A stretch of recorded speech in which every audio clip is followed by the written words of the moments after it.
বঙাইগাঁও জিলাৰ সৃজনগাঁও সমষ্টিৰ টপাটাৰী উন্নয়ন খণ্ডৰ অন্তৰ্গত মালিগড় পঞ্চায়তৰ তিনিকুণীয়া তৃতীয় খণ্ড গাঁৱত গৰাখহনীয়াই কাল ৰূপ ধাৰণ কৰিছে। খহনীয়াৰ ফলত ব্ৰহ্মপুত্ৰ, মানা আৰু বেকী নৈৰ বুকুত বিলীন হৈছে শতাধিক পৰিয়াল।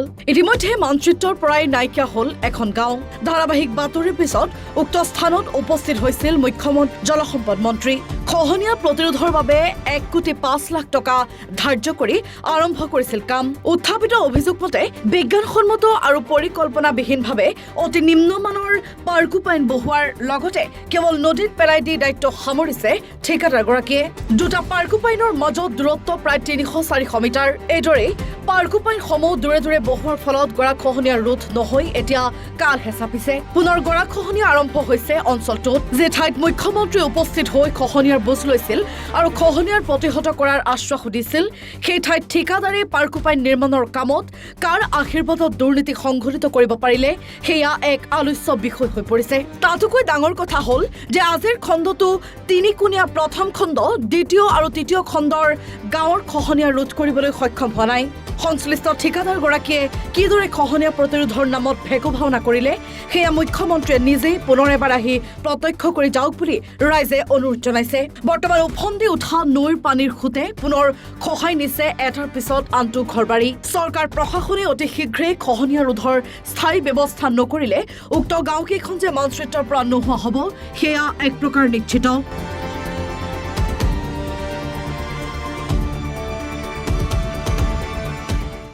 আমাৰ গাঁওখনৰ নাম তিনিকুণীয়া পাৰ্ট 3। ইয়াতে তিনিখন গাঁও আছে। তিনিকুণীয়া পাৰ্ট 1, তাতো HC মানুহ আছে।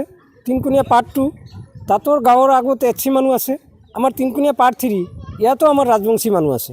কিমানখিনি মানুহ আছে? আমাৰ ইয়াত প্ৰায় আমাৰ গাঁওখনত প্ৰায়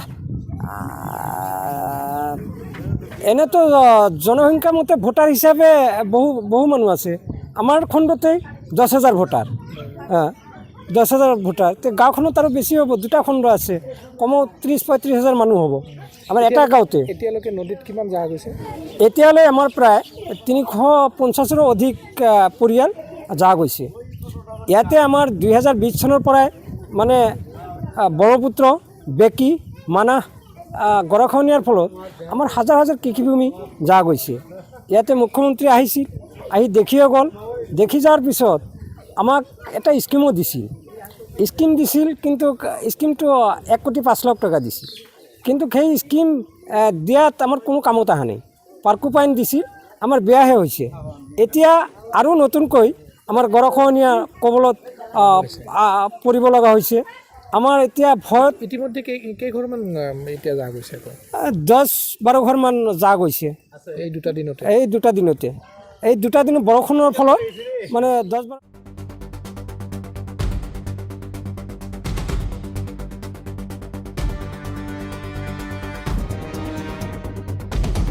যোগীঘোপাৰ পৰা জাহিৰুল ইছলামৰ ৰিপৰ্ট, এনি ভাৰত 24।